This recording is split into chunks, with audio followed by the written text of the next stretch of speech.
ग्राम पंचायत जगांव के प्रधान श्रीमती कांता जी, उप प्रधान श्री राजेश जी, सेक्रेटरी साहब और पंचायत कार्यकारिणी के विभिन्न सदस्यगण, विभिन्न विभागों से आए हुए यहाँ पे अधिकारीगण और जगांव की प्रबुद्ध जनता, आज मैं आयुष विभाग की तरफ से आप लोगों के बीच में कुछ चीज़ों के विषय में आप लोगों को अवगत करवाने आया हूँ, जो समय समय पर विभाग की तरफ से भी और हमारी सरकार की तरफ से भी हमें जनता के बीच में जिन स्कीमों को इम्प्लीमेंट करना होता है उनके बारे में आप लोगों को थोड़ा सा जानकारी मैं अभी देने वाला हूँ। जैसा आप लोगों को पता है कि जो आयुर्वेद है एक ऐसी चिकित्सा पद्धति है जो हमारी जीवन शैली के साथ जुड़ी हुई है, और आज आप लोगों को पता है कि जीवन शैली से संबंधित बहुत सारी बीमारियां ऐसी हो रही हैं जो लाइलाज की श्रेणी में आज की डेट में आती है। चाहे आप उसमें शुगर की बीमारी ले लो, डायबिटीज़ ले लो, चाहे आप उसमें हार्ट से संबंधित बीमारियां ले लो, हार्ट अटैक की समस्या ले लो, चाहे कैंसर की समस्या ले लो, चाहे उसमें मोटापा ले लो। तो ये कुछ जो लाइफस्टाइल की डिजीज़ हैं पहले ज़माने में नहीं होती थी, पर आज की डेट में ये बहुत ज़्यादा इसमें पाई जा रही है, और कहीं ना कहीं हमारी जो चिकित्सा प्रणाली है वो इसके साथ जूझ भी रही है। पर जो हमारा प्राचीन संस्कृति थी, जो हमारी प्राचीन जीवन शैली थी, और जिसमें आयुर्वेद हमारी जीवन शैली का एक बहुत अभिन्न अंग रहा था। और आपने देखा होगा हमारी दादी नानी के नुस्खे, हम जब लोग घर में बीमार होते हैं तो घर में ही किचन में हमारी ऐसी बहुत सारी चीजें पड़ी होती है जिससे हम लोग इलाज करते थे।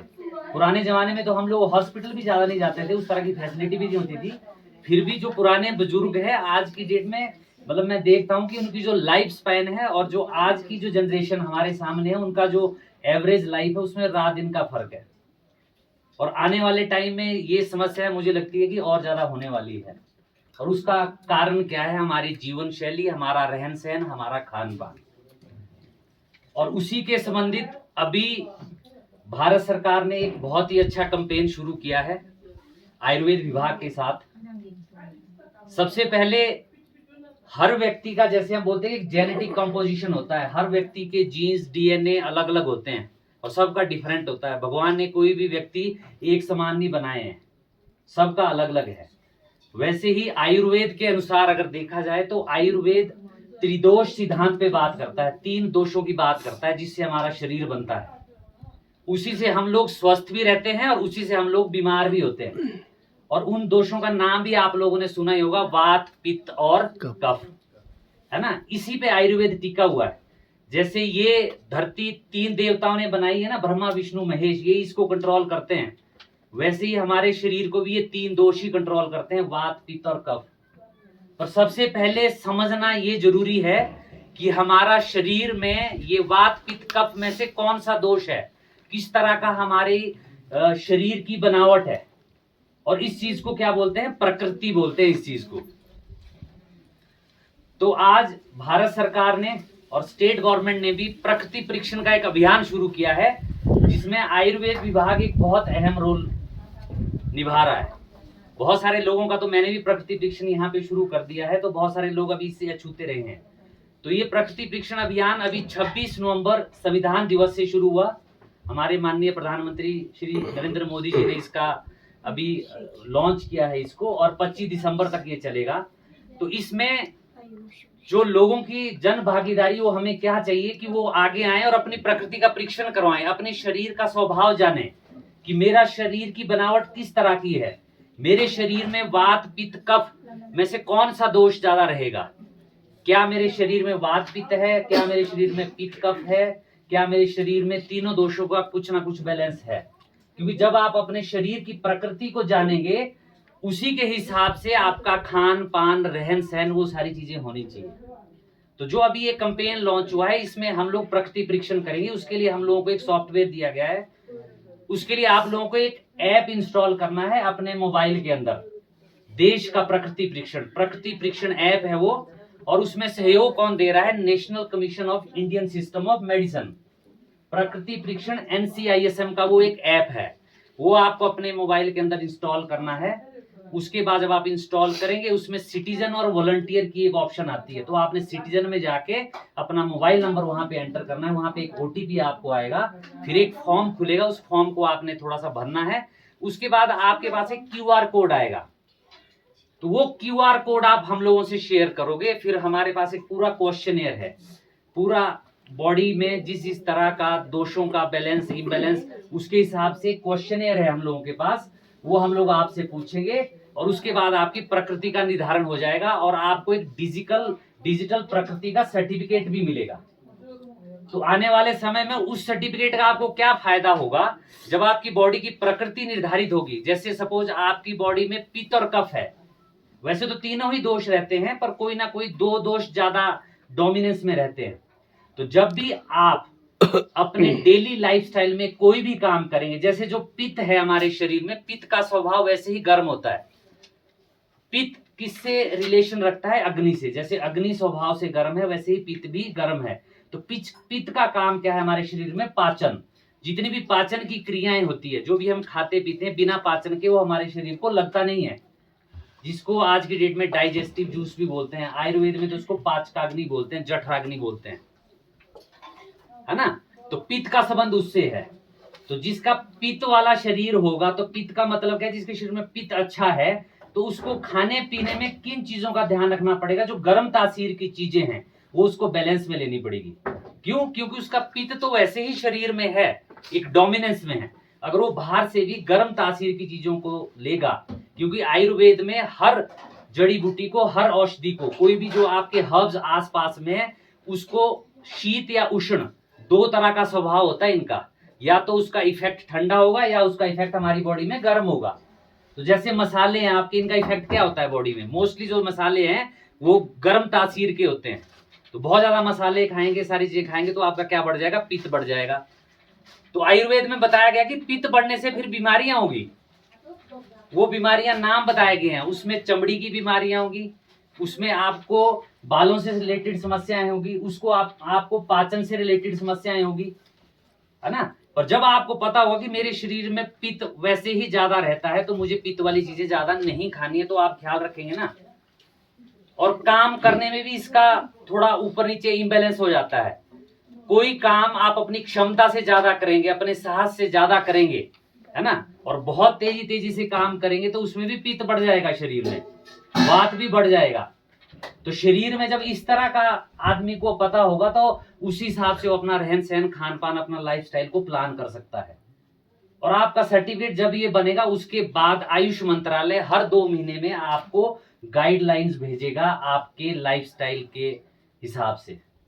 क्यों 2 महीने के हिसाब से? क्योंकि हमारे भारतवर्ष में 6 ऋतुएं होती है, और इन ऋतुओं के हिसाब से हमारा खान पान होना चाहिए, और एक ऋतु 2 महीने की होती है।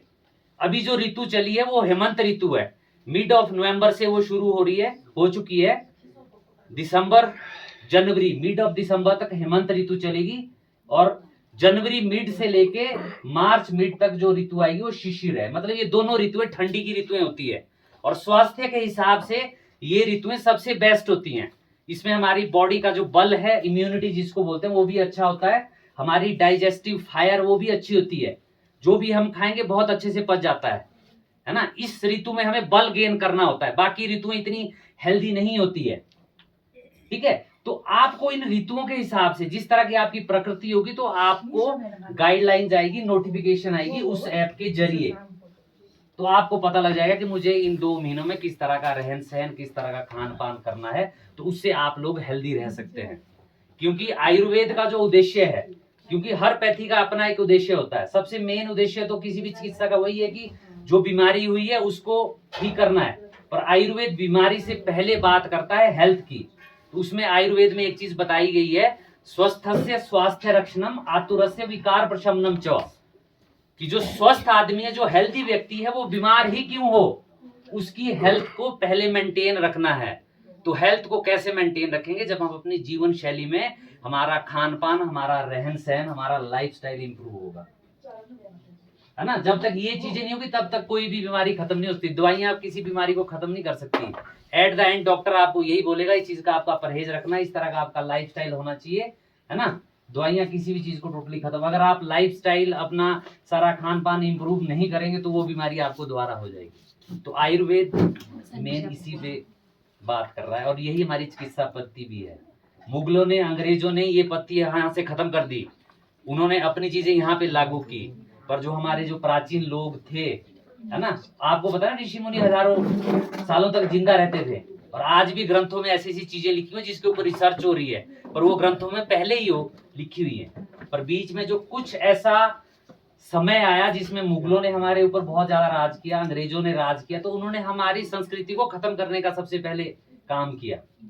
पर अब धीरे धीरे हमारी जो प्राचीन ये जो पत्तियां हैं ये उभर के आ रही है, तो हमें इसमें अपना सहयोग देना, जन भागीदारी देनी है। जब हम इस चीजों को बनाएंगे नहीं तो हट फिर के क्या होगा, आज वेस्टर्न कंट्रीज आयुर्वेद को बहुत ज्यादा अपना रही है, पर हम लोग इसकी तरफ रुझान नहीं कर रहे हैं, और कल को वही चीजें पेटेंट होके जब ये दोबारा लाएंगे ना, तब हम उसको अडॉप्ट करेंगे। तो क्या वो अच्छी बात है? क्योंकि जो हमारी अपनी धरोहर है उस पे तो हम ही लोगों का वर्चस्व होना चाहिए, हम ही लोगों का अधिकार होना चाहिए। ठीक है, तो आप लोगों ने, मेरा आप लोगों से यही आग्रह है कि सब बढ़ चढ़ के प्रकृति परीक्षण के लिए आगे हैं। मोस्टली मैंने लोगों का यहाँ पे कर दिया है, तो बाकी धीरे धीरे अभी ये अभियान चला रहेगा। अपनी प्रकृति को पहले डिसाइड करवाएं किस तरह की प्रकृति होगी, क्योंकि उसी हिसाब से हम लोग आपको दवाइयां भी देते हैं, इलाज भी आयुर्वेद में उसी के हिसाब से ही होता है। दूसरा, आयुष विभाग अभी क्या क्या गतिविधियां कर रहा है डिस्ट्रिक्ट किन्नौर के अंदर, ये भी आप लोगों को थोड़ा सा पता होना चाहिए। अभी आयुष विभाग जो हमारा हॉस्पिटल है रिकांग पीओ में, उसमें बहुत बेहतरीन सुविधाएं मिल रही है। जो सुविधाएं आपको शिमला में, कई रामपुर में या दूसरी जगह जाके लेनी पड़ती थी, जैसे पंचकर्म एक बहुत ही बेहतरीन चिकित्सा पद्धति है आयुर्वेद के अंदर। ऐसी बीमारियां जो लाइलाज की तरफ चली जाती हैं, पंचकर्म में शोधन विधि के द्वारा उन बीमारियों में बहुत ही बेहतरीन नतीजे मिलते हैं, रिजल्ट मिलते हैं। तो वो पंचकर्म की सुविधा आपको यहाँ पे रिकांगपियो में मिल रही है आज की डेट में। दूसरा, खान पान से संबंधित बहुत सारी बीमारियां, ज्यादातर बीमारियां पाइल से रिलेटेड, बवासीर वगैरह की दिक्कत, खाने पाने उसके रिलेटेड सर्जरीज वगैरह का जो सुविधा है वो आज की डेट में हमारे डिस्ट्रिक्ट हॉस्पिटल में मिल रही है ना। चर्म रोग विशेषज्ञ हमारे वहाँ पे हैं, और ऐसी बहुत सारी विधियां, प्राचीन चिकित्सा विधियां, अभी उसकी ट्रेनिंग्स भी हुई है, वो भी बहुत जल्दी डिस्ट्रिक्ट के अंदर आप लोगों को उसकी सुविधाएं मिल जाएंगी। दूसरा, हमारे 27 आयुष सेंटर हैं पूरे डिस्ट्रिक्ट के अंदर, जहां पे आपको बीमारियों के हिसाब से निःशुल्क दवाइयां मिलेगी। तो आप लोगों से यही सहयोग है कि आप इन सभी सुविधाओं का, इन सभी चिकित्सा की विधियों का लाभ लें। और दूसरा, योग बहुत इंपॉर्टेंट चीज है अगर आपको निरोग रहना है ना। योग है ना, हमारे ऋषि मुनि पहले करते थे, और अभी कोरोना के समय में सबसे ज्यादा इंपॉर्टेंस इसी की साबित हुई है ना। कोरोना में क्या लंग्स का इन्फेक्शन हुआ है ना, और ऐसी बीमारी आई जिसके लिए दुनिया के हाथ पांव खड़े हो गए, पर वहां पे साथ किसने दिया? कहीं ना कहीं हमारा जो बॉडी की जो इम्यूनिटी, जिसकी इम्यूनिटी अच्छी थी वो व्यक्ति स्वस्थ रहे, जिनकी इम्यूनिटी कमजोर थी वो बेचारे कई उस बीमारी से नहीं लड़ पाए। तो अपनी इम्यूनिटी को अगर स्ट्रॉन्ग करना है, आयुर्वेद में उसको बोलते हैं रोग प्रतिरोधक क्षमता, अगर उसको स्ट्रॉन्ग करना है तो उसके लिए योग एक बहुत ही बेहतरीन चीज है, जिसको अपनी जीवन शैली में आप लोगों को शामिल करना है। तो योग में अमूमन हम लोग योगासनों की बात करते हैं, प्राणायाम की बात करते हैं, ध्यान की बात करते हैं, और जो ये चीजें हैं ये हमारे शारीरिक स्वास्थ्य के लिए और मानसिक स्वास्थ्य के लिए बहुत ही आवश्यक है। आज की डेट में लोग शारीरिक तौर पे ज्यादा बीमार नहीं, मानसिक तौर पे ज्यादा बीमार है। स्ट्रेस लेवल आज की दौर में बहुत ज्यादा बढ़ गया है। आज भागम भाग में इतना ज्यादा व्यक्ति स्ट्रेस में है ना, दौड़ चली हुई है ना, कोई व्यक्ति क्या कर रहा है, कोई क्या करता है। दूसरा, जो हम सोशल मीडिया में इतने ज्यादा एक्टिव रहते हैं, जिन घटनाओं से हमारा संबंध भी नहीं होता है उसका भी हम स्ट्रेस अपने ऊपर ले लेते हैं, है ना, है कि नहीं। तो आज की डेट में स्ट्रेस से बहुत ज्यादा बीमारियां हो रही हैं। फिजिकली आदमी उतना बीमार नहीं है, अगर मन में कोई चीज बैठ गई तो आदमी बीमार हो जाता है, जिसको पागल बोलते हैं ना। पागल आदमी कहाँ से होता है? शरीर से होता है या मन से होता है? वो मन से होता है, दिमाग से होता है ना। तो जो मैं योग की बात कर रहा हूँ ये शारीरिक और मानसिक, और जो स्ट्रेस लेवल है, जो लाइफस्टाइल की जो बीमारियां हैं आज की डेट में, उसमें शुगर भी आता है, उसमें हार्ट की प्रॉब्लम भी आती है, उसमें मोटापा भी आता है। ये जो सारी बीमारियां हैं ये उसमें सबसे बड़ा आज का कारण क्या है? आपका स्ट्रेस। पहले टाइम में स्ट्रेस नहीं होता था, लोग एक दूसरे से बातचीत भी करते थे, लोगों के पास टाइम भी होता था, इतनी भाग दौड़ नहीं होती थी। आज तो किसी के पास टाइम नहीं है, इवन घर के लोगों के पास भी टाइम नहीं एक दूसरे से बात करने का, है ना। मोबाइल पे हम लोग ज्यादा चैट करते हैं। आज हमारी फ्रेंड लिस्ट मोबाइल पे ज्यादा है, ऐसे हम आस पड़ोस में किसी को नहीं जानते हैं। उसकी वजह से क्या हो रहा है? हमारे जीवन में स्ट्रेस बढ़ रहा है। बातचीत करने से, अपने विचारों का आदान प्रदान करने से मन हल्का होता है, पर आज की डेट में ये चीजें हैं नहीं है। तो इसलिए योग को शामिल करना बहुत जरूरी है। तो आने वाले टाइम में, अभी भी कुछ टाइम पहले हमारे ऑनलाइन योग सेशन मॉर्निंग में 6 बजे, और यहाँ पे बहुत सारे योग इंस्ट्रक्टर आयुष विभाग के अंदर हैं। तो अगर आप लोग भी योग वगैरह करने में इंटरेस्टेड हैं तो आप उन सेशन में भाग ले सकते हो। रिकांगपियो में हमारी ये सुविधा है, सुबह 6 बजे से 7 बजे 1 घंटे के अंदर वहाँ पे योग सेशन वगैरह भी होते हैं। और आज हम इंफॉर्मेशन एज में रह रहे हैं, तो योग वगैरह करना हो तो आज की डेट में बाबा रामदेव तो 5 बजे शुरू हो जाते हैं। यूट्यूब पे आप बहुत सारी चीजें सीख सकते हो, है ना। मैं मानता हूँ कि आप लोग बहुत ज्यादा फिजिकली एक्टिव रहते हो, खेतों में रहते हो, सब चीजें करते हो, पर शरीर के लिए आपको थोड़ा सा समय देना जरूरी है। वो आपका शारीरिक वो नहीं है, मतलब माइंडफुल जब आप कोई काम करोगे ना, उसी में आपको अच्छे रिजल्ट मिलेंगे। जब आप इस शरीर के लिए कोई वर्कआउट, दिमाग और मन, इन दोनों को, दिमाग और शरीर दोनों को इकट्ठे रख के करोगे, तभी आपको रिजल्ट मिलेगा। लोग बोलते हैं मैं सुबह काम पे निकल जाता हूँ, शाम को मुझे कोई एक्सरसाइज या उस तरह करने की जरूरत नहीं है। उसमें आपका शरीर और मन दोनों साथ में नहीं है कि नहीं। और आज की डेट में खाने पीने में भी एक चीज मैं आपको जरूर बताऊंगा कि खाने पीने की विधियां आयुर्वेद में बताएगी, और सबसे इंपॉर्टेंट चीज, इसमें खाने से हमें एनर्जी मिलती है ना। हम लोग खाने पीने के बगैर जिंदा नहीं रह सकते, वो ऊर्जा हमें मिलती है जिससे हमारा शरीर चलता है खाने से। पर मोस्टली मैंने देखा है लोग खाना खाते हैं टीवी देखते हुए, मोबाइल देखते हुए। हमारे बच्चे तो ऐसा ही करते हैं। तो वो माइंडफुल ईटिंग नहीं है, वो माइंडलेस ईटिंग है। उस खाने से आपको ज्यादा लाभ नहीं हुआ, वो खाना भी आपको लाभ नहीं देगा। हमारा शरीर ऊर्जा से बना हुआ है ना, और ये संसार भी ऊर्जा से ही चलता है। खाने से भी हमें एक ऊर्जा मिलती है। वो ऊर्जा तभी मिलेगी जब आप मन भी वहीं लगाओगे कि हाँ, उस खाने को ऊपर मेरा पूरा ध्यान है, मैं उस खाने को खा रहा हूँ। तो खासकर ये हैबिट तो आप कम कर सकते हो कि जब खाना खाने बैठे टीवी मोबाइल ये सारी चीजें साइड में, पूरे तन मन होके उस खाने को खाएं, तभी वो खाना आपको लाभ देगा। श्रद्धा हम लोग भगवान में रखते हैं ना, तो जब हम भगवान की पूजा करते हैं उस टाइम क्या मोबाइल और टीवी लगा होता है? गाने लगे होते हैं, रेडियो लगा होता है क्या? क्यों नहीं लगा होता है? क्योंकि जो उस टाइम हमारी आस्था है, जो हम भगवान से मांग रहे हैं, वो हमें नहीं मिलेगा, है कि नहीं। क्योंकि उस टाइम हम तन मन होके वो चीज नहीं मांग रहे हैं। तो खाने से क्या वो एनर्जी, वो ऊर्जा, क्या खाना वो लाभ हमें तब देगा अगर हम उस टाइम टीवी देख रहे हैं, मोबाइल देख रहे हैं। चलो, एक बहुत लंबी चौड़ा पार्ट है, आप लोग बहुत समझदार हैं। आज की डेट में हर व्यक्ति, वही बात है, एक मोबाइल जेब में रखता है, और मोबाइल जेब में रखने का मतलब है पूरी दुनिया आपकी जेब में है। गूगल एक ऐसी चीज है जिसमें आप हर चीज की जानकारी ले सकते हो, पर उस जानकारी को सही तरीके से इस्तेमाल करना बहुत जरूरी है। तो मेरा आप लोगों से ज्यादा ना कहते हुए, क्योंकि बोलने के लिए बहुत कुछ है, तो यही कहना चाहूंगा कि अपनी जीवन शैली में आयुर्वेद को अपनाएं, ठीक है। उन दादी नानी के नुस्खों को याद करें। आयुर्वेद हमारे किचन से शुरू होता है, हमारे आसपास से शुरू होता है, ठीक है। ब्रह्मा जी ने जब सृष्टि की रचना की, तो इंसान को बनाने से पहले उसने इस इंसान को धरती में रहने लायक बनाने के लिए वो सारी सुख सुविधाएं दी। और जहां आप रहते हो, आपके आसपास वो सुख सुविधाएं उस भगवान ने दे के रखी है।